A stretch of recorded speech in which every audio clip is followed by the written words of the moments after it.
J'ai toujours beaucoup utilisé mes mains, j'ai toujours eu cette envie de créer. C'est à la fois le savoir-faire qui m'a beaucoup touchée parce que je trouve qu'il y avait une dimension à la fois technique mais à la fois magique à travers la création d'un tissu. C'est toutes les rencontres qu'il y a autour de ces savoir-faire, de ces techniques. Là-dedans, il y a aussi le travail de la main qui vient apporter une temporalité, un rythme, une adaptation aussi à la matière et à ses singularités. C'est encore la main qui travaille le mieux les matières vivantes.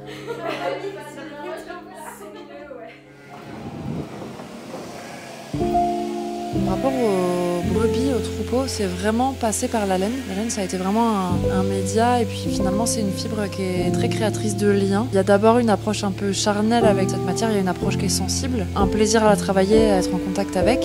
On met aussi les pieds dans la bergerie, tout un tas de métiers et de personnes autour de cette matière et autour du troupeau. Le travail de l'éleveur et de l'éleveuse, du berger, de la bergère, du tondeur et de la tondeuse. Et c'est vraiment comme une grande chorégraphie, cette mise en lien entre toutes ces personnes et ces différents métiers pour arriver à faire quelque chose.